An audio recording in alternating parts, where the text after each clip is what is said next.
Namaskaram, Bhagavad Gita, 7th chapter, 22nd sloka. In this sloka, Bhagavan says, thus endowed with firm faith and loyal attachment, the devotee carries in the worship of his favorite deity and all his desires get fulfilled in accordance with laws laid by me. So here Bhagavan says, laws laid by me. So everything happens as per Bhagavan's will only. So the people go to other celestial gods to fulfill their material desires. The previous sloka, Bhagavan explained this, how he gives powers to all the celestial gods and people worship the celestial gods to get their material desires fulfilled. And their powers are limited. The Devatas cannot issue a power to get us relieved from the cycle of birth and death. And Devatas do not have the powers to get us relieved from Maya. They have got certain powers, and the power is used to fulfill the desire of us in the particular subject, particular area. Beyond that, those devatas cannot do it. Each one is given a limited power by Bhagavan. So here, Bhagavan Krishna reiterates, the celestial gods do not have power to fulfill material desires of their devotees. They can grant wishes. But devotees may think that their objects of their desire are given by the celestial gods. But God still allows this because God says when a particular devotee worships a particular devata, the celestial god, he is focusing his mind on that god and he is doing the puja as per Shastra and he has faith. So Bhagavan wants the faith to be developed. So he has faith on that particular god that his will or her wish will be fulfilled. So he is sincere, he is faithful and he is paying full attention. That is what Bhagavan wants. So what Bhagavan says is, over the period of time that Bhakta will understand that I am the Atma of all the celestial gods, so they will turn their bhakti towards him. They will pay their faith towards him. They will understand everything was given by only the Supreme God, only Bhagavan Krishna. So this is like a stepping stone.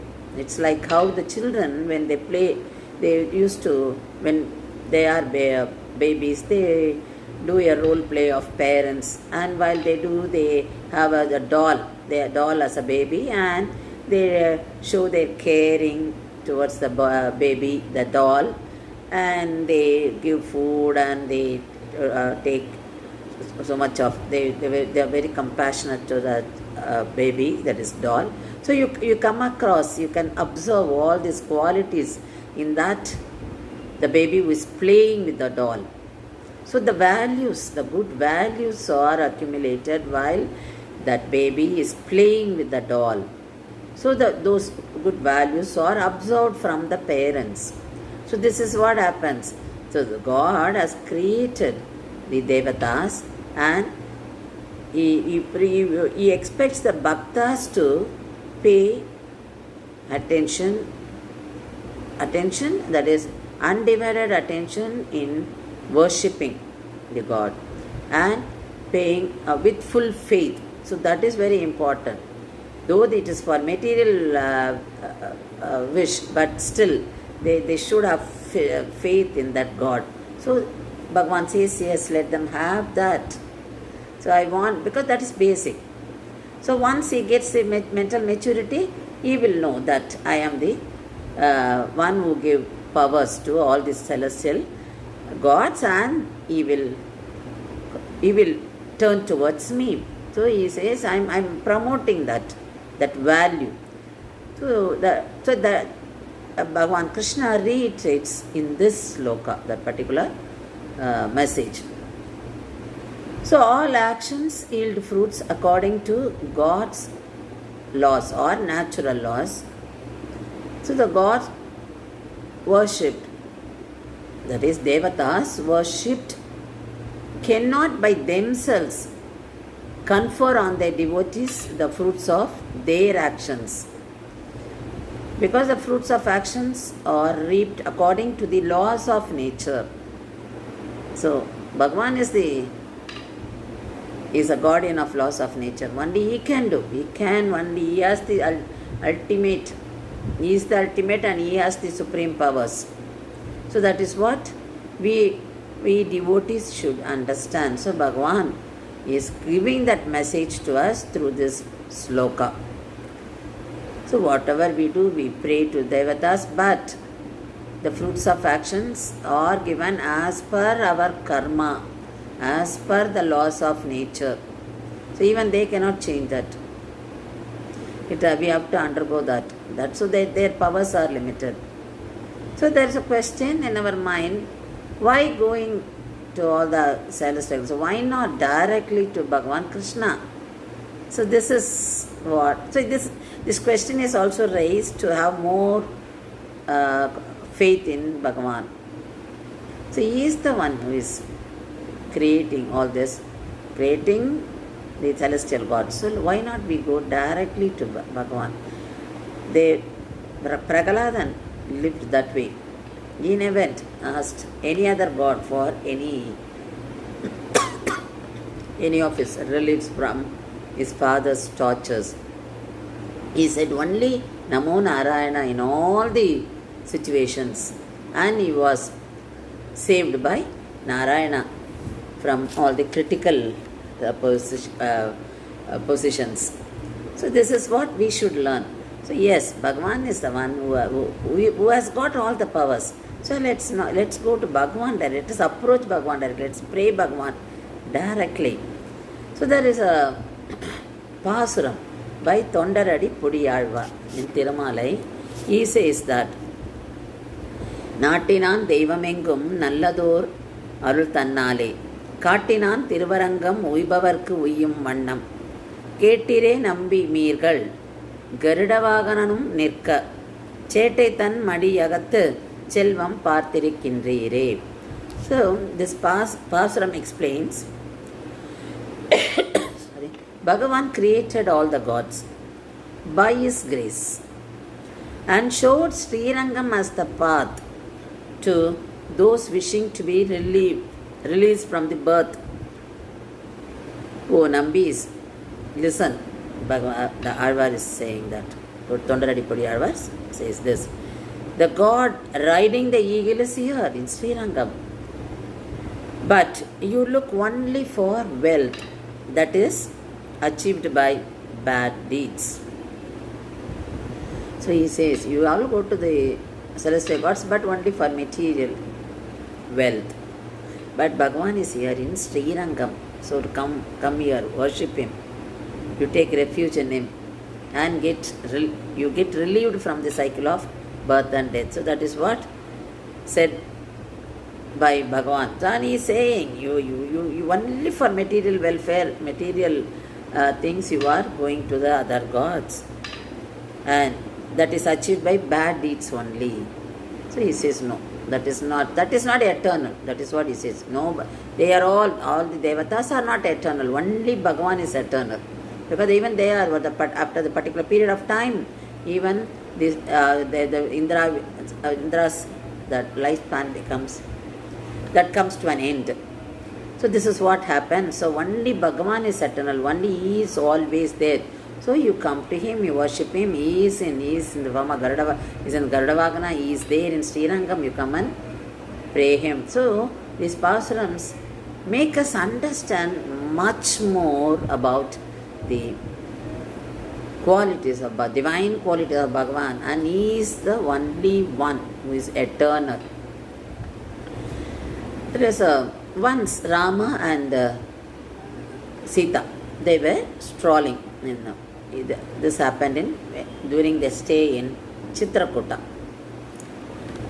And Kakasuran, he was son of Devendra.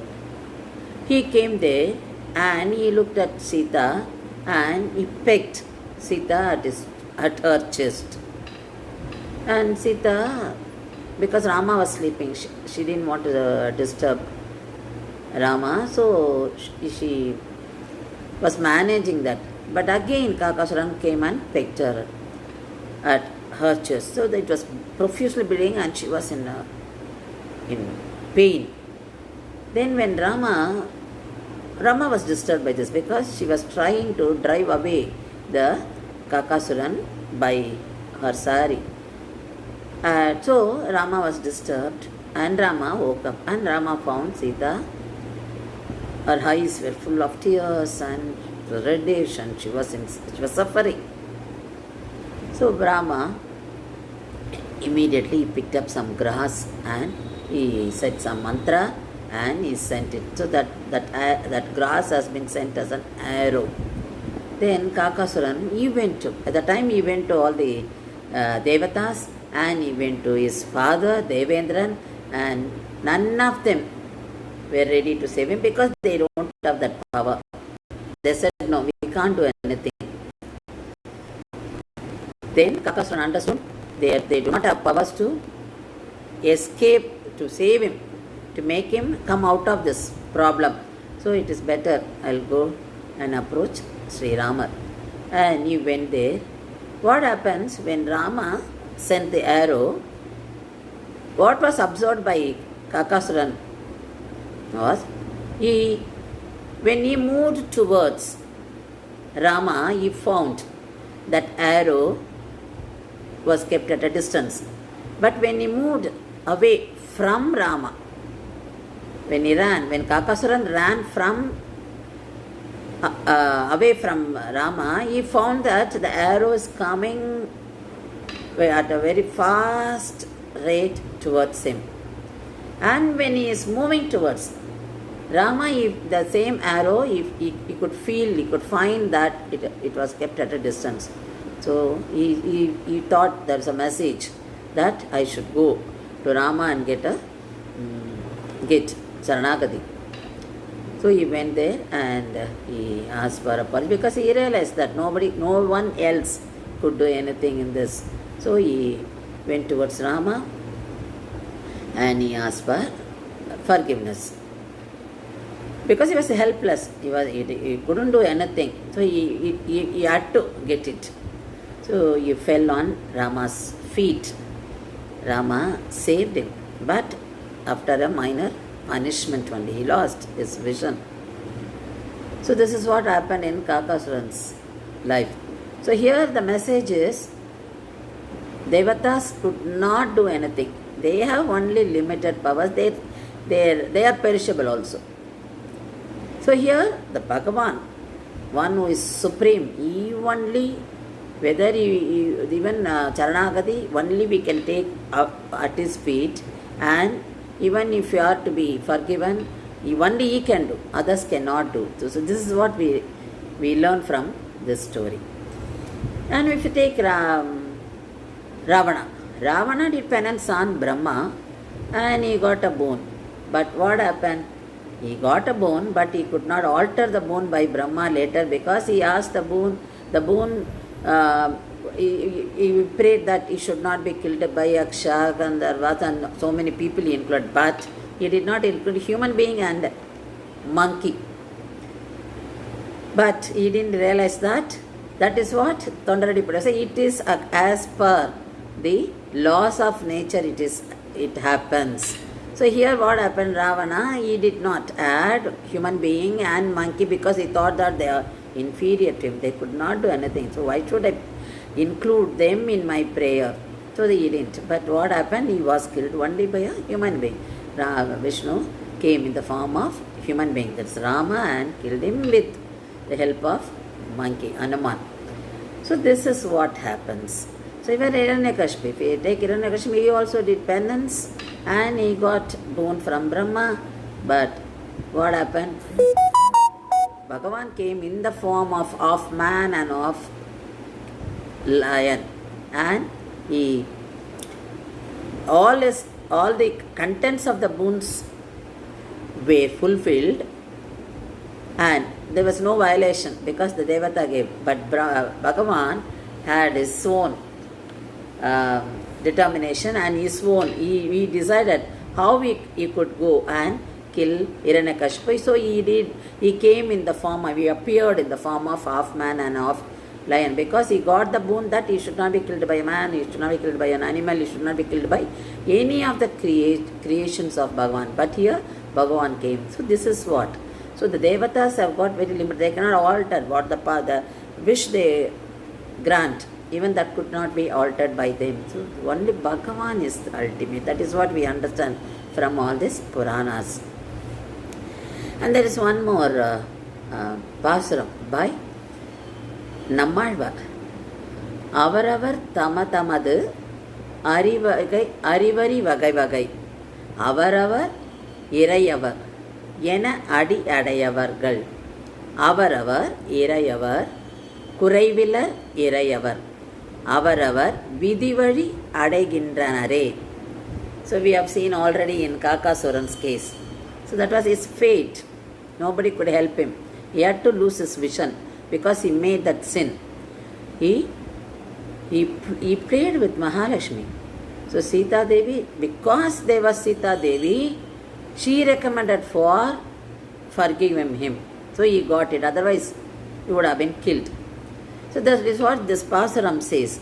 Avaravar Tamadamar Arivari Vagai Vagai. So here Nammalvar, this is Nammalvar's Pasuram, he says, people think variously, and this one is my God, this one is my God, that is what they say, this one is my God, that one is my God, and they'll reach the feet of the God they choose according to their feet. That is what here, Avaravar Vidivadi Adaya Nindranare.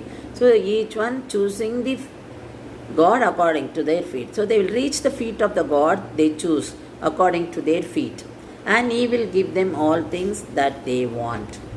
So here Nammalvar says, yes, Devatas have got their own powers, and he is not finding fault with any of them, any Devatas or anything. They are given that power and they are functioning within that power, and they grant the wishes to their bhaktas. But choosing the God other than Bhagavan is according to our fate. So it happens as per our fate. So the fate decides. So what is the fate? The karma decides. So karma makes us go away from the Supreme God. So we go and search for material. So to get material, we are in search of Devatas, and we do pujas to Devatas. So this is what Nammalvar refers as fate. So going away from the Supreme God, the only God, Bhagavan Vishnu, Bhagavan Krishna is as per our vidhi, as per our fate. So he says the fruits of actions are reaped according to the laws of nature. So when there is a fate, like fate is written, we go to other celestial gods. So the message is, everything is Bhagavan only. So Bhagavan is granting the power to them, and we go to them and get our wish fulfilled. Then why not we go directly to Krishna or to Vishnu and have faith, full faith on them, and don't ask for material power. Let's ask for moksha and lead our life.